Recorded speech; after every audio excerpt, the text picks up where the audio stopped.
Hoshi, and immediately we are seeing the first bans come through. The Joy, the Wamon, as anticipated. Kaja coming in from RRQ, however. Yeah, when you ban away characters like that with Kaja, it shows they want to play something, maybe Claude, right? Because they want to make sure their marksman, the hyper carry, is protected. Here we go. We got Carry being banned away, already Carry and 1-1, so not too many good goal lanes left. Actually, Beatrix and Claude can be considered. But at the same time, if you pick up those characters, you have to also consider the counter-picking lane.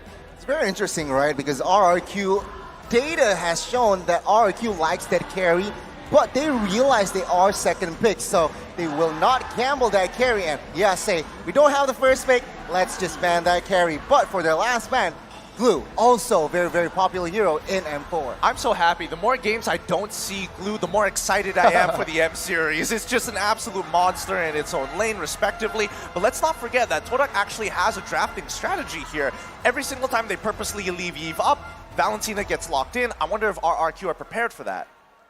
I mean, I actually don't know. We'll have to find out exactly what RRQ has cooked up or prepared for us today.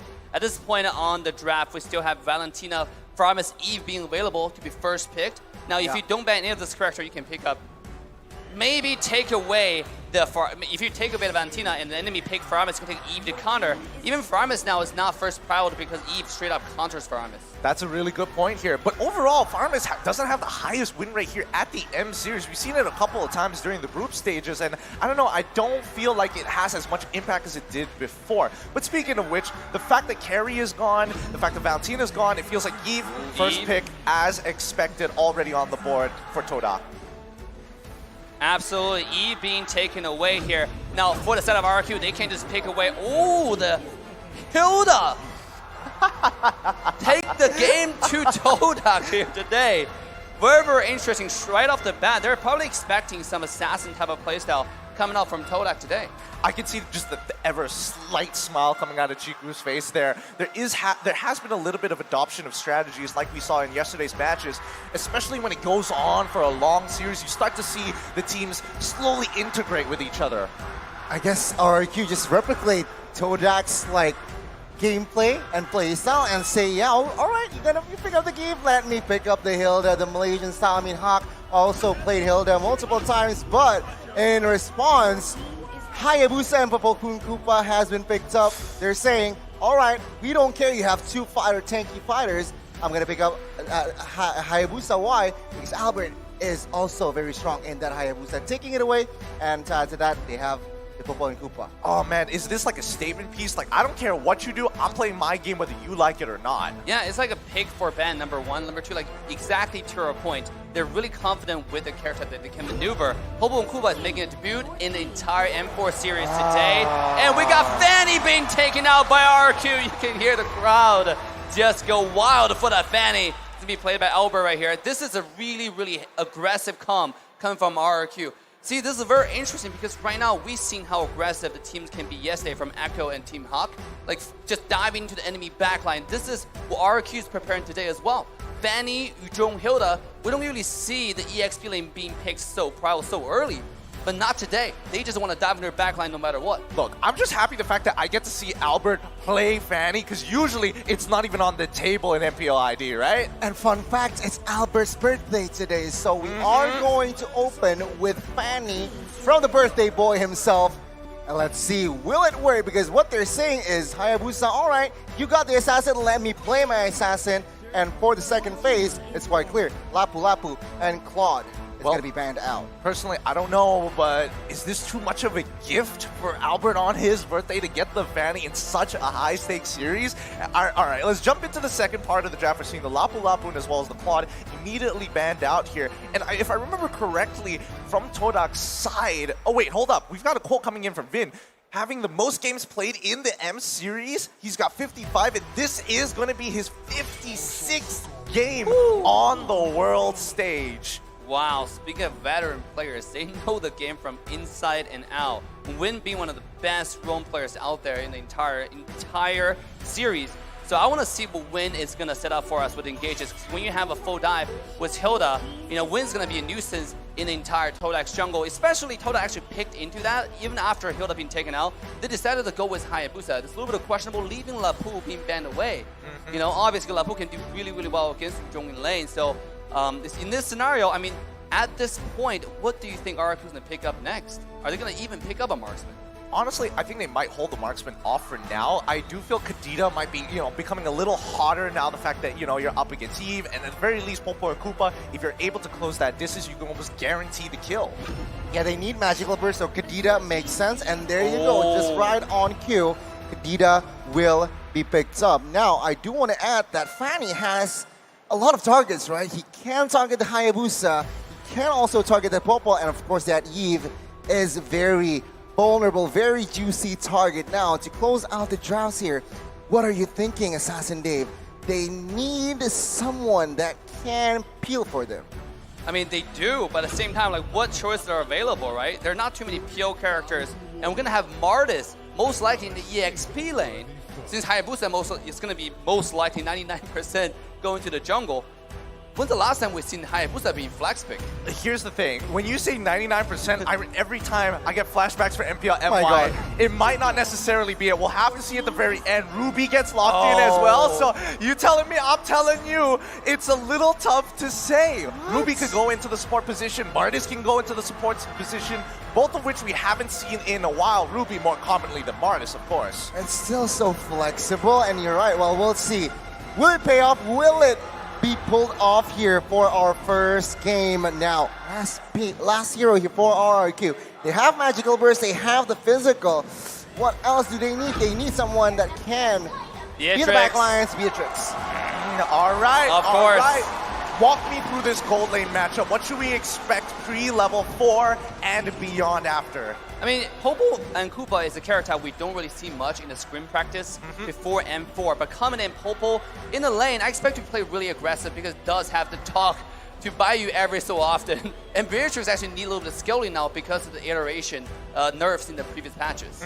It does feel a little bit bad that, Wesker doesn't hurt as much, so you can just take up over like one or two shots once you get like your first item.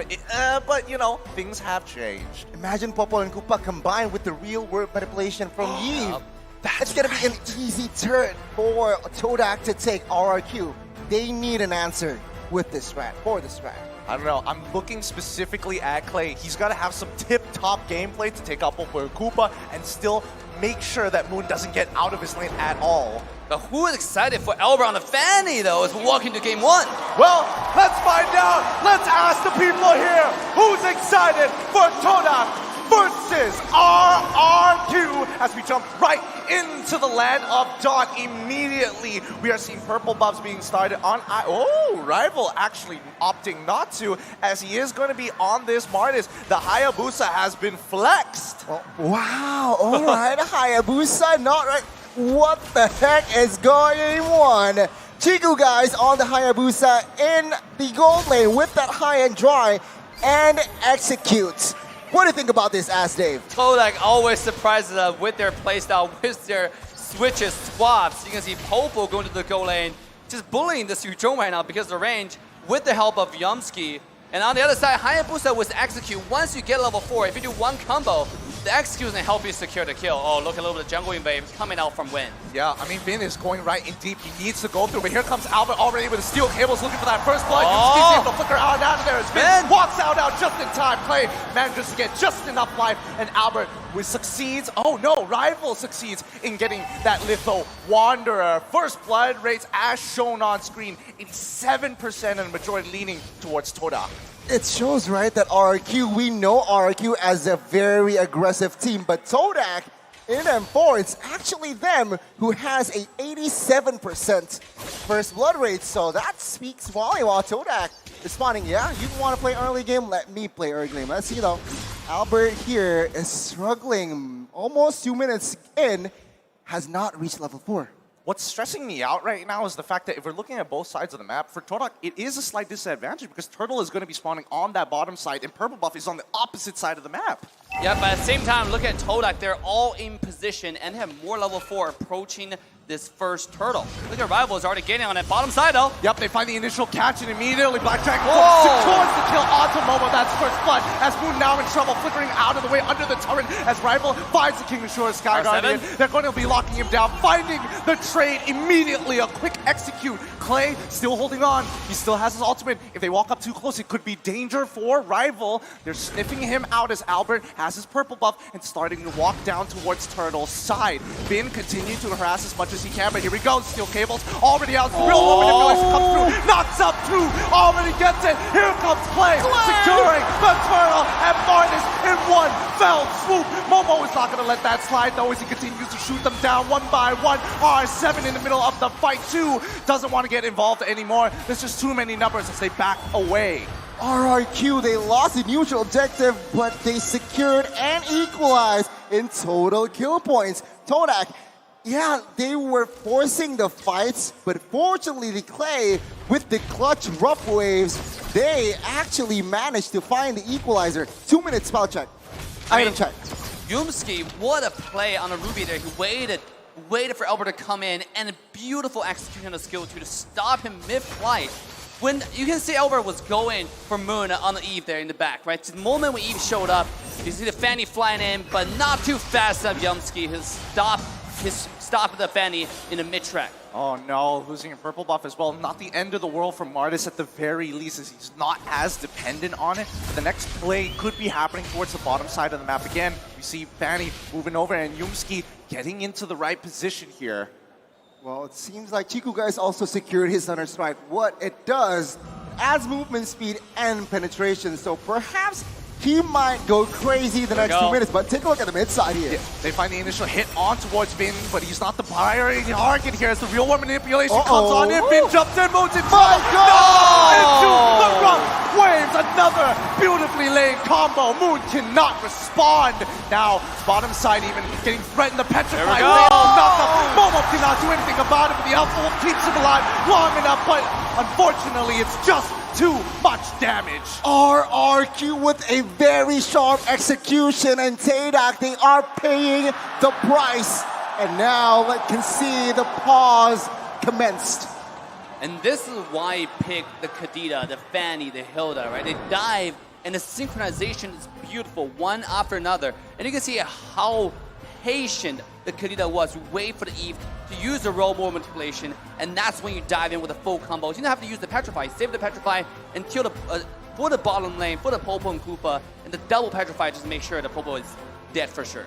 Well, personally, I think that, again, the mid-synergy between Clay and as well as Vin has been looking impeccable, jumping onto the same targets and making sure there's just enough damage, because I feel like at this stage, Vin by himself doesn't have enough damage to kill Moon through the real world manipulation, and the same can be said about Kadita until she gets her first item.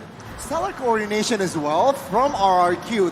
What, 3 minutes in, and they are able to close out the gap. They are able to lead in kills as well. And what I love about RRQ is just their rotation has been on point. Can they keep it up though? Well, let's see. We have been given the notice that we're going to be jumping into the game really, really soon. But for now, enjoy the chants coming out from the boys here in Jakarta. Shout out to y'all and your support. Let's jump back into the action. Oh my gosh, I want to comment on the fans. It seems like they're excited. Are you guys excited for RRQ? Oh my You God. got your answer. You got your answer, but now here comes the turtle. This is going to be a really important objective for both sides. It's going to be a potential no, it's not a 4v4, as Fanny's on the top side already chunking Chiku down, guys, down to half HP. Bin's going to be starting things off immediately on top of Yumski, but for how long? Clay still waiting for an opportunity. He's getting dicey here. Woo! R7 himself jumps in to try to save his teammate, but it's too late. One goes down, and now it's a 4v2. It's not looking good as purple buff is being invaded at the same time, but RRQ have the right idea, slowing this turtle as much as they can until reinforcements show up. The turtle is so low. Martis is able to secure it. Here comes Albert for the 3 Yumski is going to lock him down just enough with the cutthroat. Shadow is able to find his neck. Now, Moon is on the R7. run, R7 is still chasing down Rival. Real World Manipulation coming up a little late just to ensure that they secure the kill on towards R7 side. Mid lane, continue getting attacked as Chiku guys dying over to play once more. Mid lane falls and RRQ will grab another lead. But take a look at Albert here with the jukes, with the cables as well. He's able to get out from that, but from that trade, we have learned that RRQ grabbing that mid lane turret, it's not looking good for Todak. It's not, and also the Hayabusa switch to the EXP lane has not been paying them any dividends. You can see so far, just get absolutely decimated by the Hilda CC plus Beatrix. Beatrix is skilling up already. Let's take a look at Moon. Moon has now reached 300 assists, ranked number 3rd in the most assists in M series. What? Only 3rd? I'm thinking about how many more number 1 and number 2 have in terms of assists at this stage of the game. But with 55 seconds on the clock here, walk me through the potential fight. Wait, hold on. The catch out to Finn immediately. The I'm Offended comes on through. Clay looking for an opportunity to jump into the middle of the fight, but the opportunity has closed. Todak moves back. Snipe coming in for Skylar does not connect as they focus back on the waves. RQ, they are now leading in economy here just by a bit. So what it says, Todak, it is still comebackable. But now RRQ, they need to be careful in picking their fights. Take a look at Albert. He is just grabbing jungles, waiting for information given out by his teammates to give the green light. So it's just a very, very sharp and well-coordinated RQ up until now. You got to pay attention to RQ's playstyle. This entire game, when the rest of the team is dragging the attention of Todak, you have Albert just farming and slaying on the side. Not only did he steal buff, he's able to find a pick here and there. This guy is absolutely popping off today. Oh, he got Chiku on a really good timing while he's clearing the wave, and he didn't have the Oki shadow kill, so really nicely played coming in for Albert. This is going to relieve a lot of pressure on that back line. Now let's see, Turtle is going to be started up. Finn once again being in that front line, trying to bait out as many abilities as possible, but R7 pushing out that mid lane, forcing Todak to give this objective up. Rival, he's thinking about it. Does he want to jump on into try for a steal? No, he backs off. There's nothing much that he can do at this point, but the Malefic Roar purchase coming in from Chiku, going back into his lane. They have to calm down. In hindsight, I thought it was really smart for that switch, but now I kind of don't see the point here. You have Hayabusa is so prio, but in the goal lane, but let's see an in-game. Waves coming up, Rival's too tanky. He's still holding on. How much more damage can he do? With the Petrify, finds the kill with Albert following up. Albert! Real World Manipulation already coming up. Moon is going to get knocked and instantly taken out by Skylar once again. Bang, bang, bang. 3 bodies in the land of Dawn, and RRQ will expand their lead and space with 70 seconds for that first Lord to be up. RRQ started off slow and steady, and now it's time to use everything they got to put a pedal to the metal. What a beautiful, beautiful execution there. Just one after another, chin CC to the death. I mean, you got to be worried about Todak at this point, because RRQ, when they skill later into the game, they only have more damage on to the Beatrix from Skylar, right? This guy's going to be one-shotting the Martis. Like, especially after he finishes the 3-core item, the DHS, the Corrosion Size, the Golden Staff, it's going to be insane. It's going to be a little too much indeed. Like, look at that. Yumski just eating it. He's too low. He's got to back off for now, but with this 4.4k lead coming in from RRQ, they've been against this matchup against Todak multiple times. They know their habits, their even dirty little secrets. This is what I feel like. I'm not sure, but take a look at top side with the Petrify. Chiku guys with that shadow, no quad shadow, can still escape. But I do want to touch on, the composition from Todak. They lack peel. So nobody can really open vision, nobody can really open bushes, because RRQ, now they're ahead 5,000 equipments, and damage output will be evident. All right, let's see as they start the Lord right now. Chiku guys once again getting solo killed by Albert in the top side of the map. Spicy stuff, Albert. It may be his birthday, but right now the birthday boy ain't holding back his punches. The Lord being taken with no issues whatsoever, and Todak unable to walk up close. Yes, what a play there from Albert. See, when you have Hayabusa silent, the biggest problem is right now he's falling behind on split push. right? The strength of Hayabusa is can go in and out into different lanes, different situations. But in this case, the Hayabusa is kind of stuck in the side lane, so there's no surprises going to the RRQ side. Personally, I want to speak to you, Dave, about this Hayabusa, right? You played a lot of it. You have many games. When should we expect this Hayabusa to really start popping off and actually participating in these fights? I mean, look at the Hayabusa's item. He still has not finished the Blade of Despair. Right now, who can he really kill? Right? Fanny is almost untouchable. Clay is always invisible, right? The moment he shows up is the moment you go to the dark screen, the black and white screen, right? Vin is unkillable as well. So, and R7 is only going for a backline. At this point, the Hayabusa's value is only diminishing. And also to add to that, take a look at the items. Fanny built Dreadnought armor for Hayabusa Shadow kills as well.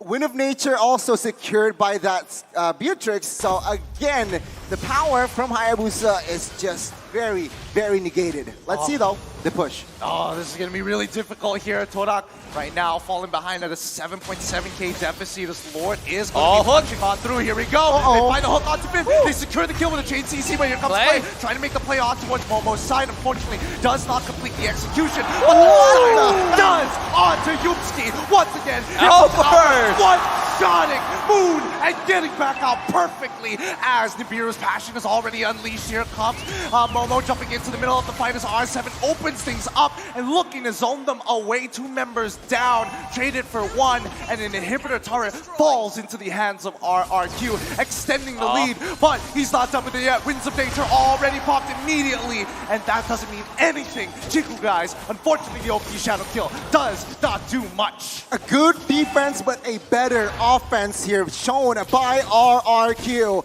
They took the baser top side and they grabbed almost a 10,000 gold lead in economy. RRQ, they are disciplined.